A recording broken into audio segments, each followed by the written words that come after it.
Aled Greedy's apples. One of the engines in Edward's shed was called Aled Greedy. He was painted bright red, with a loud mouth to match. He never seemed to take much notice of Edward, but everyone took notice of Aled Greedy. They had to, or he simply wouldn't stop boasting about himself. Look at you all, painted in drab greens and mournful blues. Lucky I'm here to bring some vibrance to this shed. Edward chuckled quietly. The others groaned. One morning, Aled Greedy felt very pleased with himself. He'd kept to time, and the passengers told him how splendid he looked. He arrived at the shed and found Gordon being readied for his afternoon train. Off to fail spectacularly with another goods train, are you? Aled guffawed. Dear me, Gordon, how can an engine like you struggle with a few measly trucks? I hope little Edward is at the ready, otherwise you will be in trouble. Edward gave a pitying look. Gordon harumphed and hissed away. There's no need to tease him, said Edward. Oh, hush, Aled glared. You come out of the shed for a few days and suddenly think you can tell me what to do? I'm the lifeblood of the branch line passenger trains, and don't you forget it. With my grace and expertise, I'll have the express... Oh, interrupted Edward. Is that why the coaches needed their coupling hooks mended when I went to fetch them? Because of your, grace and expertise? Aled Greedy scowled, hid himself in a cloud of steam, and pretended to be asleep. The next morning, Aled Greedy clunked into the station, still cross over Edward's remark. Be gentle, cried the coaches. Come quietly, he snorted as the guard's whistle blew. Silly little engine, he huffed. Now show him grace and expertise. Aled Greedy would show Edward something, just not what he'd hoped for. Along the branch line was a church with an orchard.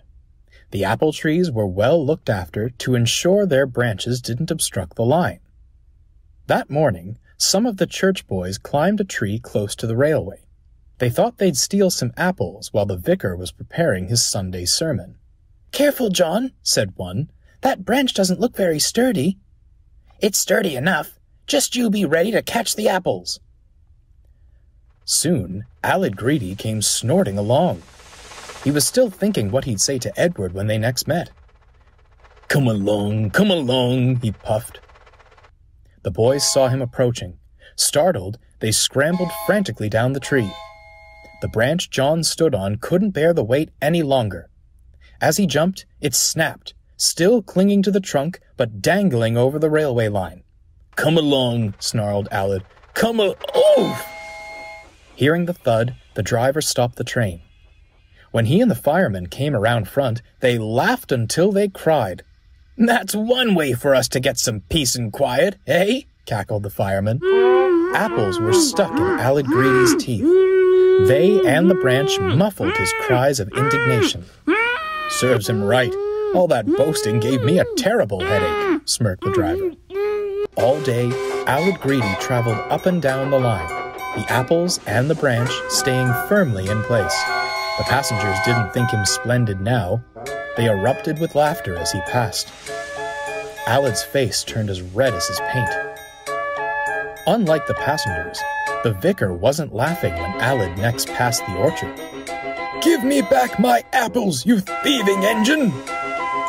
Aled tried to apologize, but all that came out was muffled gibberish.